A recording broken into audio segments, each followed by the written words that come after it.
अस्सलाम वालेकुम, कैसे हैं आप सब लोग। मैं उम्मीद करती हूँ कि आप सब बिल्कुल ठीक होंगे और मैं भी बिल्कुल खैरियत से हूँ। तो चलें जी, दिन का आगाज़ करते हैं। और हमारे दिन का आगाज़ होता है एक ज़बरदस्त किस्म के ब्रेकफास्ट के साथ। वीकडेज़ में हमारे ब्रेकफास्ट में पराठे वगैरह आजकल शामिल नहीं होते, क्योंकि सबको बड़ी जल्दी होती है, स्कूल जाना होता है और मेरे हस्बैंड को ऑफिस की मीटिंग्स होती हैं अर्ली मॉर्निंग में, तो इस वजह से जो है बस मैं उनके लिए बनाती हूँ जी सैंडविच।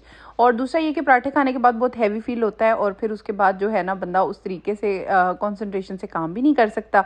दैट्स वाई मैं जो है सैंडविचेस बनाती हूँ। और मेरे घर में तो लाजमी जो है ब्रेकफास्ट बहुत इंपॉर्टेंट होता है, लाजमी करते हैं सब लोग ब्रेकफास्ट। और सैंडविचेस बनना एग्स के साथ तो मस्ट है, एग्स के बगैर हमारा तो ब्रेकफास्ट कंप्लीट हो ही नहीं सकता।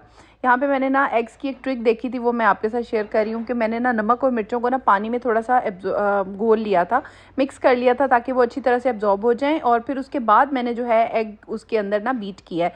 इससे ये होता है कि वो मिर्चें जो होती हैं एक जगह पे जमती नहीं है और बहुत अच्छे तरीके से इसके अंदर मिक्स हो जाती हैं।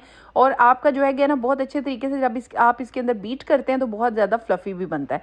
तो मैंने एग को बीट किया, पैन के ऊपर डाला, फिर उसके ऊपर ही मैंने जो है ब्रेड जो है ना इसके ऊपर ही लगा दी थी। ये भी एक अच्छा तरीका है। ब्रेड के अंदर आप जो है एग लगाने की बजाय अगर ब्रेड इसी के ऊपर लगा देते हैं तो इसके साथ ही कुक हो जाती है। और दूसरा ये कि ब्रेड थोड़ी सी ना इससे सॉफ्ट भी हो जाती है। तो मैं डिफरेंट तरीके करती रहती हूँ, कभी ब्रेड के अंदर लगा देती हूँ, कभी ब्रेड के ऊपर लगा देती हूँ। तो इस तरीके से। और अब जो है ये देखें ये कुक हो चुका है। अब इसके ऊपर जो है आप अपनी मर्ज़ी की कोई भी सॉस ऐड कर सकते हैं, कोई भी सैलेड इसके अंदर ऐड कर सकते हैं। आजकल मेरी फ्रिज जो है बिल्कुल खाली हुई हुई है, फिर सैलेड्स वगैरह ख़त्म हुए हुए हैं, अदरवाइज़ मैं इसके अंदर सैलेड वगैरह भी ऐड करती। तो नेक्स्ट फ्यू डेज़ में मैं जो है इंशाल्लाह फिर वेजिटेबल्स और फ्रूट्स की जो है ग्रॉसरी करूँगी और फिर उसके बाद आपको मेरे सैंडविचेस बहुत हरे भरे नज़र आएंगे। तो फ़िलहाल ये सैंडविच मैंने रेडी कर लिया है, बिल्कुल सिंपल सा। और अब जो है ये मैंने अपने हस्बैंड को दिया था, नाश्ता वगैरह किया हम लोगों ने अच्छे तरीके से। उसके बाद जी मैंने कहा जी बच्चे स्कूल चले गए हैं, कोई ना कोई काम करना चाहिए। जब बच्चे स्कूल होते हैं ना तो मैं बहुत सारे काम करती हूँ। अच्छा जी, फिर मैंने कहा जी चलो जी आ जाओ किचन में और कर लो जी सफाइयाँ। तो मैं कर रही हूँ अपना जो फर्स्ट हैंडी ड्रॉर है इसको साफ़ कर रही हूँ। इसके अंदर मेरी ना कटलरीज पड़ी होती हैं, खाना पकाने वाले चम्मच पड़े होते हैं और इस तरह की चीज़ें पड़ी होती हैं। रेगुलरली 2 वीक्स में एक बार तो मैं ज़रूर इसको साफ़ करती हूँ। तो ये जो है ना इसके नीचे मैंने लाइनर्स बिछाए हुए हैं, ये लाइनर्स के ऊपर जो है ना वो कलर आए हुए हैं रस्ट वाले। तो इसमें कोई मतलब ये लाइनर जो है 3 ड्रॉर्स में एक जैसे लाइनर्स है, तो मैं चेंज करती रहती हूँ। कभी कभी इनके ऊपर रस्ट कलर्स आ जाते हैं जिसकी वजह से इस तरह का इसका जो है वो कलर आ रहा है। इसके ऊपर मैंने जो है स्प्रे किया था, उसके बाद ना बहुत अच्छे तरीके से मैंने इसको साफ़ कर लिया है, क्योंकि इसके नीचे डस्ट इतनी को ख़ास नहीं होती अगर कोई मसाला वगैरह ना गिर जाए तो। अदरवाइज़ ये है कि ड्रॉर जो हैं वो इतने गंदे नहीं होते, साफ़ ही रहते हैं। 2 वीक्स में मैं इनको साफ़ करती हूँ। इस बार ये है कि बच्चे घर पे थे और काफ़ी लॉन्ग टाइम बच्चे जो थे छुट्टियों पे थे, 2-3 वीक्स गुजर गए थे, तो तकरीबन 1 महीने का टाइम हो गया था मुझे इनको साफ़ किए हुए। अब मैं इसे अच्छे तरीके से जो है ना वो साफ़ कर रही हूँ, तो अगले 2 वीक्स में मुझे उम्मीद है कि ये इतने ज़्यादा गंदे नहीं होंगे। तो इस तरह से मैंने इसको ना बहुत अच्छे तरीके से डीप क्लीन कर लिया है मल्टीपर्पज़ स्प्रे के साथ। और फिर उसके बाद एक अच्छे से वाइप के साथ मैंने इसे वाइप डाउन किया है और ये बिल्कुल क्लियर हो गया। अब ये ड्रॉर जो है वो रेडी है। अब इसके ऊपर हम लाइनर्स वगैरह बिछाएंगे, जितनी भी इसकी चीज़ें हैं वो वापस रखेंगे। देखें लाइनर को भी मैंने बाहर रख के बहुत अच्छे तरीके से साफ़ कर लिया था। तो इसके बाद है जी हमारी नेक्स्ट चीज़, वो है हमारा कटलरी रैक। कभी कभी मैं इसको डिश वॉशर में भी साफ़ करती हूँ और कभी कभी जो है मैं इसको इस तरह से भी साफ़ कर लेती हूँ। अच्छा, जो इसके अंदर भी निशान लगे हुए हैं ना, ये स्टील की जो हमारी कटलरी होती है, एल्यूमिनियम की जो कटलरी होती है ना, ये उसके रस्ट के जो है कुछ निशान होते हैं वो इसके ऊपर पड़े हुए हैं। इसके अंदर इसको बहुत अच्छे तरीके से साफ़ करने के बाद ना मैं इसके अंदर जो है वो पेपर टॉवल जो है वो ज़रूर बिछाती हूँ। इससे ये है कि कोई भी मॉइस्चर होता है वो एब्जॉर्ब हो जाता है। इस तरह से मैंने पेपर टॉवल बिछा दिया और बाकी अब जो है ना मैं चीज़ें वो साथ साथ इसके अंदर एडजस्ट करती जा रही हूँ, रखती जा रही हूँ।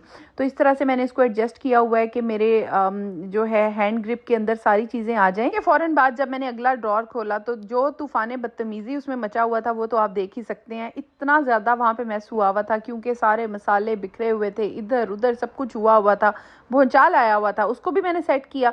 उसके बाद जी फिलिंग वाला काम, ये वो वाले काम है ना जो खाना पकाते हुए सारी औरतें तकरीबन ये वाले काम तो कर ही रही होती हैं। नज़र ये आता है कि बस हम लोग सिर्फ खाना बना रहे हैं, लेकिन हम साथ में इतने सारे काम कर रहे होते हैं। तो मैं तो कोई डे ऐसा मखसूस नहीं रखती जिसमें मैंने ये सारे काम करने हैं। कभी ना कभी कोई ना कोई दिन ऐसा होता है जिसमें मेरा बहुत अच्छा काम करने का दिल कर रहा होता है, तो मैं जो है देखती हूँ कि ये चीज़ अगर फिल नहीं हुई हुई है तो मैं साथ साथ फिलिंग करती जाती हूँ। यहाँ पे मैं फ्राइड अनियंस लाई थी, तो मैंने सोचा कि जो है बॉटल को फिल कर लेती हूँ फ्राइड अनियंस के साथ। They are very handy. जब जो भी वर्किंग वुमेन हैं या फिर स्टूडेंट्स हैं वो खाना बना रहे होते हैं, उनके लिए तो ये बड़ी काम की चीज़ है। मैं इसे बहुत कम यूज़ करती हूँ, लेकिन यह है कि मैं इसे घर में एज अ स्टॉक अप करके ज़रूर रखती हूँ कि कभी ना कभी इमरजेंसी में कोई खाना बनाना पड़ जाता है या कहीं ना कहीं इसकी ज़रूरत पेश आ जाती है, उसके लिए मैंने घर पर ये रखे हुए होते हैं। तो वन टाइम इन्वेस्टमेंट है कि अगर आप एक बार ले आते हैं तो आपके 2-3 महीने तो बहुत आराम से गुजर जाते हैं, बट इनको आपको एयर टाइट में रखना होता है ताकि जो है ये ख़राब ना हो, क्योंकि ये डिहाइड्रेटेड अनियंस हैं और फ्राइड अनियंस हैं। तो इस वजह से बस इस तरह से मैंने 2 बॉटल्स जो थी इसकी अच्छे तरीके से फिल कर ली थी। और इसके बाद जी आ गया हमारा कुछ फ्रूट वगैरह खाने का टाइम, और टाइम ही नहीं मिलता मुझे, तो इतना ज़्यादा कोई ज़्यादा शौक भी नहीं है और टाइम भी नहीं होता। तो आज बस ऐसे ही मेरे जहन में ख्याल आया कि फ्रूट के लिए तो कोई टाइम ही नहीं होता हमारे पास, तो इसलिए मैंने थोड़े से फ्रूट्स वगैरह कट किए, इस तरह से एक प्लेटर बनाया छोटा सा। मैंने कहा कि हस्बैंड को ना ये प्लेटर देती हूँ, क्योंकि ब्रेकफास्ट किए हुए काफ़ी टाइम गुजर गया और मैंने सारे काम भी कर लिए थे। तब तक मैंने कहा जी घर पे फ्री हैं तो थोड़ा सा जो है फ्रूट कट करके देती हूँ। इस तरह से मैंने एक छोटा सा प्लेटर तैयार किया। आजकल के मौसम में आए हुए हैं जी माल्टे, और इसके बाद जो है हमारे सेब, और भी काफ़ी सारे जो है वो फ्रूट्स जो हैं यहाँ पे आए हुए हैं। तो नए नए अभी जो है मैंड्रीन्स आना स्टार्ट हुए हैं। मैंने कहा इसको कट करती हूँ, थोड़ा सा विटामिन सी लेते हैं इस टाइम पे। और ये जी हमारा किचन हो गया डीप क्लीन बहुत अच्छे तरीके से इंटरनली।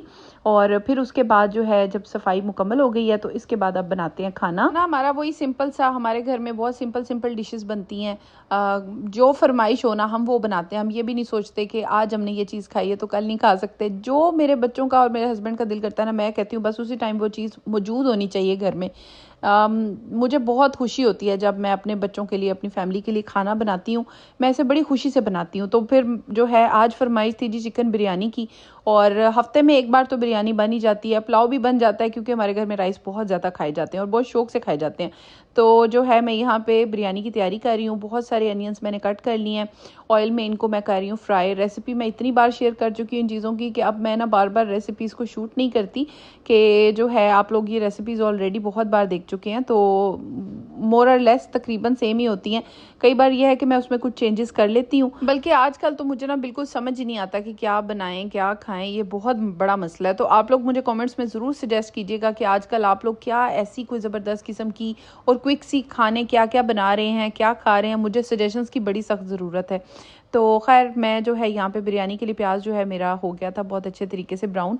मैं बाकी सारी चीज़ों पे इतनी ज़्यादा मेहनत नहीं करती जितना प्याज फ्राई करने पे करती हूँ, क्योंकि मेन इसका यही होता है जितना अच्छा आपका अनियन ब्राउन होता है ना, उतनी आपकी बिरयानी मज़ेदार बनती है। जितनी अच्छी आपकी बेस होती है उतनी ज़बरदस्त बिरयानी। तो बस यहाँ पे अनियंस जब हो गए थे, काफ़ी ज़्यादा अनियंस मैंने ब्राउन किए थे, तो फिर उसके बाद मैंने जो है आधे इसमें से जो है वो निकाल लिए थे। और उसके बाद जो है चिकन वगैरह इसके अंदर मैंने अच्छे तरीके से फ्राई किया, इसको बहुत अच्छा सा कलर दिया, क्योंकि जब आप बिरयानी खा रहे होते हैं ना, अगर उसके चिकन के बहुत अच्छा सा कलर होता है ना, तो फिर आपको बिरयानी खाने का बहुत ही अलग से ही मज़ा आता है। तो चिकन वगैरह फ्राई किया, इसकी बेस वगैरह बनाई और इसमें शामिल किए ढेर सारे टमाटर, क्योंकि जितने ज़्यादा टमाटर वगैरह डलते हैं उतनी ज़्यादा अच्छी ग्रेवी वाली आपकी बिरयानी बनती है।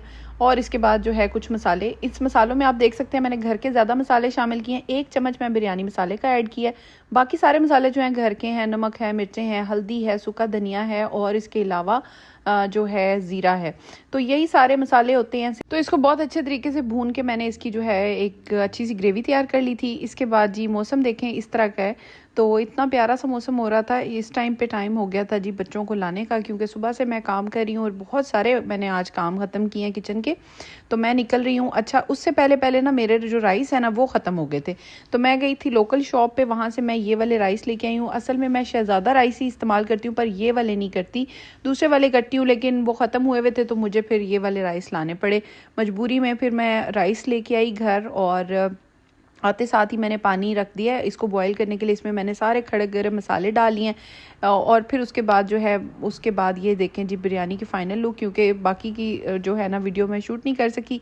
मीनवाइल जो है बच्चों को लाने का टाइम हो गया था और फिर ये देखें जी मैं बच्चों को यहाँ पे लेने आई हूँ स्कूल से और फिर उसके बाद हम लोगों ने खाना इंजॉय किया। शाम के टाइम हम निकले थे थोड़ी बहुत ग्रॉसरी के लिए। मुझे आइडिया नहीं था कि मेरा शाम को जाने का डिसीजन इतना गलत साबित होगा कि मैं जब वहाँ पे पहुँची तो देखा जितने भी स्नैक्स जिसके लिए हम आए थे वो सारे स्नैक्स के आयल जो थी ना वो उल्टी पुल्टी हुई हुई थी। उसमें ना काफ़ी ज़्यादा चीज़ें वो जो थी वहाँ पे ख़त्म हुई हुई थी। तो मेरा ये जो चक्कर था कोई ज़्यादा फ्रूटफुल तो साबित नहीं हुआ। फिर मैंने बच्चों से कहा कि आपको जो जो स्नैक्स पसंद है आप अपनी मर्ज़ी से स्नैक्स ले आएँ और ट्रॉली में रखते जाएँ। है इसमें क्या क्या है, कौन से वाले protein bars? They might seem unhealthy, but 4-star health rating और $2.50 के मिल रहे हैं तो अच्छी प्राइस है। Yeah. और it's very healthy. Yeah, we took a long time choosing these. No artificial colors. It's muesli bar? No, it's not. Yeah, it is muesli bar.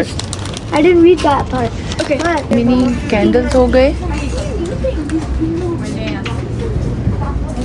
यहाँ पे। बस फिर हम लोगों ने थोड़े बहुत स्पेशल बाइज देखे और किसी काम की हमें चीज़ें आज कुछ खास नहीं मिली। जो जो हम लेने गए थे हमें कुछ भी नहीं मिला। उसके बाद हम आगे जी अपने घर। इस ब्लॉग को यहाँ पे करते हैं एंड आई होप आपको मेरा आज की रूटीन ब्लॉग बहुत अच्छा लगा होगा। अगर पसंद आया हो तो please don't forget to subscribe, like, share and comment. Thank you so much for watching.